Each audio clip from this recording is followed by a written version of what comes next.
Everyone, welcome to my channel. कसे आहात सगळे? आय होप की तुम्ही हेल्दी आणि हॅपी असाल. मी फ्लाविया स्वागत करते तुमचं माझ्या या ब्लॉगमध्ये. आज मी आफ्टरनून टू इव्हनिंग रुटीन तुम्हाला दाखवणार आहे. हा फर्स्ट ब्लॉग आहे माझा. आशा करते की हा ब्लॉग तुम्हाला आवडेल. तर चला कंटिन्यू करूया. आता उन्हाळ्यात वॉटरमेलन घेत असाल तर ते पिकलेलं आहे ते कसं कळतं, तर हे येलो पोर्शनवरून आणि देठावरून. जर देठ सुकलेलं असेल तर वॉटरमेलन पिकलेलं आहे चांगलं आणि आतूनसुद्धा लाल आहे. तर मी कट करते आहे कारण आम्हाला आता बाहेर पण निघायचं आहे. वॉटरमेलन खाऊन मग मुलांना पण देईन आणि या सीझनचं मुलांसाठी फर्स्ट वॉटरमेलन आहे. तर बघूया की कसं त्यांची रिॲक्शन असणार आहे. तर हे मी सगळ्यांना आता सर्व करते. तर पहिल्यांदा मुलांची रिॲक्शन बघते. माझ्या मुलीला तर आवडलेलं आहे, पण मुलांनी जास्त खाल्लं नाही वॉटरमेलन.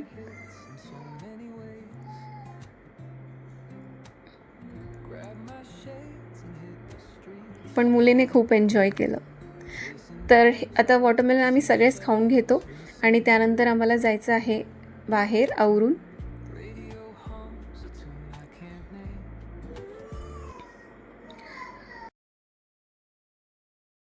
आता आम्ही निघालो आहोत स्टार बाजारला. आम्ही आज वाघोलीच्या स्टार बाजारला जाणार आहोत.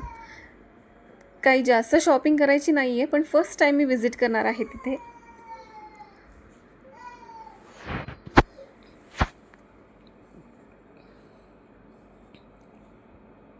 तर हे आहे वाघोलीचं स्टार बाजार. तुम्ही पण तिकडे गेला आहात का कधी? तर मला सांगा कमेंट करून नक्की.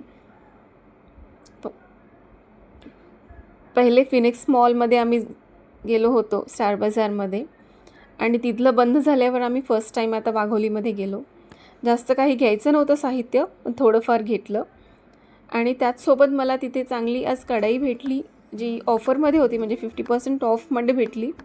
आणि जर तुम्ही स्टार बाजारमध्ये जात असाल तर झुडिओ मस्ट विजिट आहे. भलेही आपल्याला काही घ्यायचं नसतील कपडे तरी पण आपण विजिट करतोच. मी पण नेहमी करते. त्यानंतर वेळ झाला म्हणून आम्ही एका हॉटेलमध्ये डिनर करायला गेलो होतो.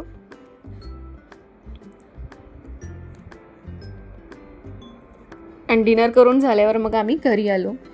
तर हे सगळं साहित्य मी काढून बसली आहे कारण मला अरेंज करायचं आहे. त्यात माझी मुलगी मला हेल्प करते.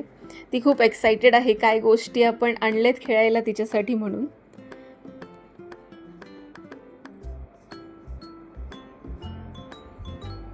तर ह्या गोष्टी मी सगळ्या अरेंज करते आणि त्याचसोबत जी कढई आणली ती कशी क्लीन करायची मी तुम्हाला सांगते. क्लीन ॲज इन ते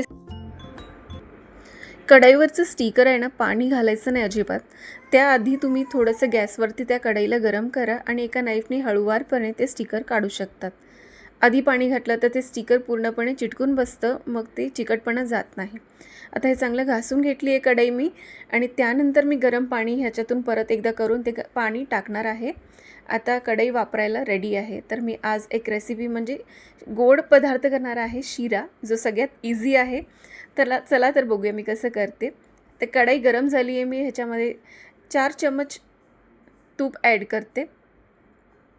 हे घरी बनवलेलं तूप आहे. हे तूप चांगलं गरम झालं की मग त्याच्यामध्ये आपण रवा घालू.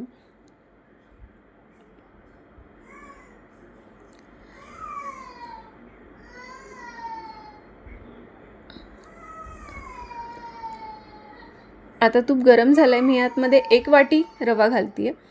ही मोठी वाटी आहे, तर मीडियम साईजची पूर्ण 1 वाटी रवा मी ॲड केला आहे.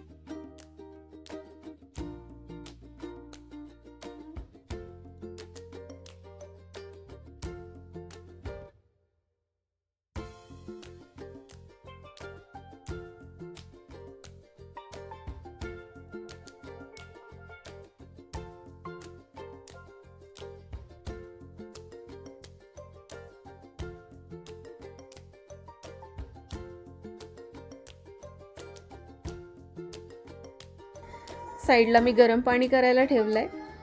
तर आता चांगला परतून घेतला रवा की मग त्याच्यामध्ये आपण गरम पाणी घालणार आहोत. तुम्हाला हवं तर तुम्ही दूधही घालू शकतात. आता रवा चांगला गरम झालेला आहे. त्यात मी साधारणतः 1 ते 1.5 ग्लास पाणी ॲड करते. हे चांगलं मिक्स करून आपण झाकून ठेवणार आहोत.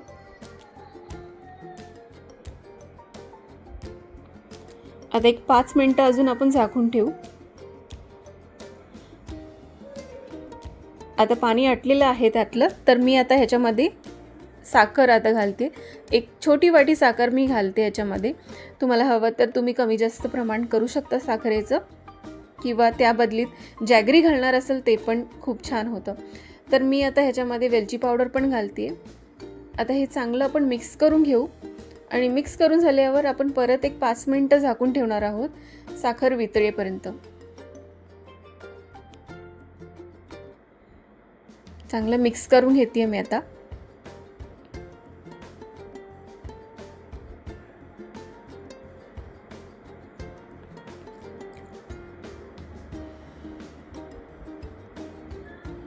शिरा घरी आमच्या सगळ्यांना आवडतो.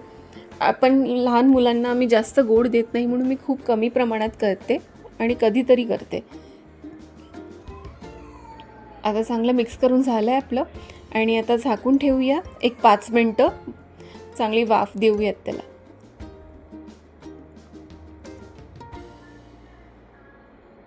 पाच मिनिटं झालेली आहेत. आपला शिरा रेडी आहे. मी सर्व करून घेते.